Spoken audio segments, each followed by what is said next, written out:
Prepare the tissue mo. Prepare the tissue. Looking for the landmarks.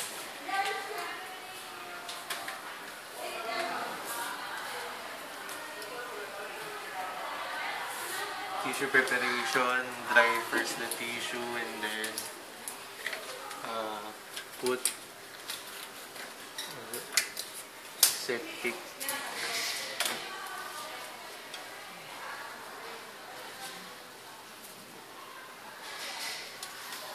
And that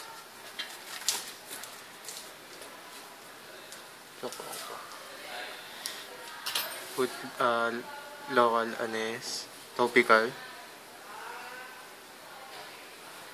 and then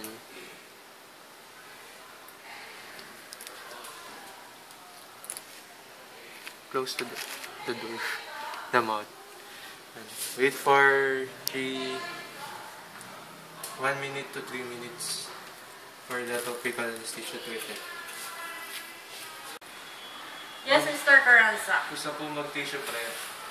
Okay, load your cartridge. Prepare the syringe.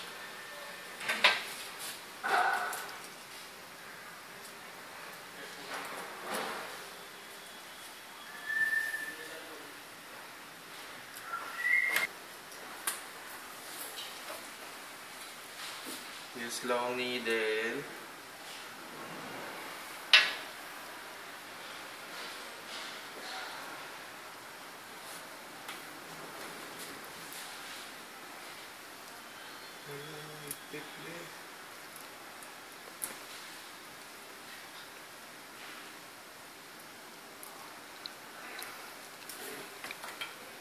Remove the cover. Okay, make sure it will not touch your finger.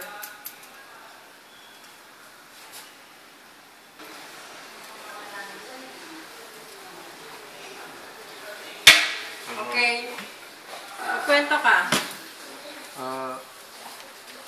Una po mong papalpate po yung ascending ramus of the mandible. Tapos, hanapin po yung coronoid notch. Okay.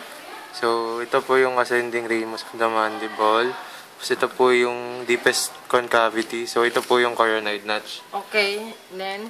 Tapos, papalpate po yung internal oblique. So, pupunta po yung daliri ko medially. Okay.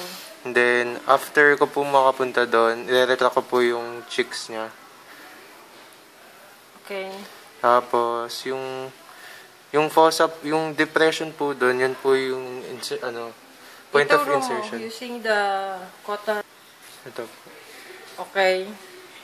Yun po. Okay. And then,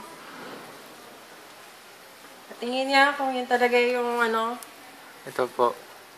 yung coronoid notch. Sige.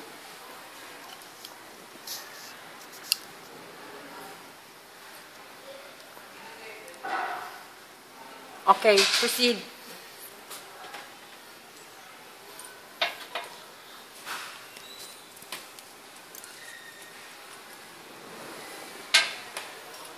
Ito po,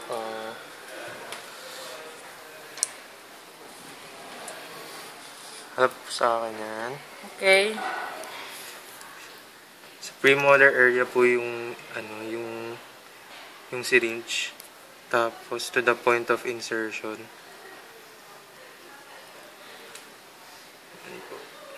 Ito po. Okay.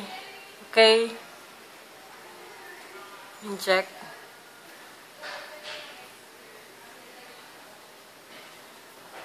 Bone Tapos, contact? wala pa po. Okay. When you make the bone contact, what will you do? Early po? Early bone contact? Or... Did you make early bone contact? No po. Okay. Aspirate na po. Negative aspiration po. Okay, negative. Then deposit 2/3 of the cartridge. How long? For at least 1 minute. Okay, okay.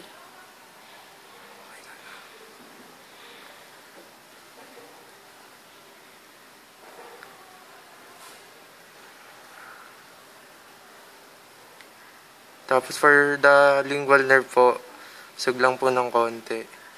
Tapos deposit. And then, make the needle. Safe. Okay. Wait for 5 minutes po para 3 to 5 minutes po para mag-effect yung oras. Okay.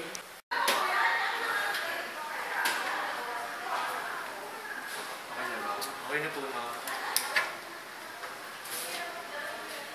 Okay ba yung pesto? Yung nararamdaman ka, ma? Dito. Kaya. Harap. Dito. Harap. Dito. Yan. Nararamdaman mo yan? Wala. Dito. Wala din. Yan. Okay naman siya. May pecuranes. Thank you! Tingin ka, G.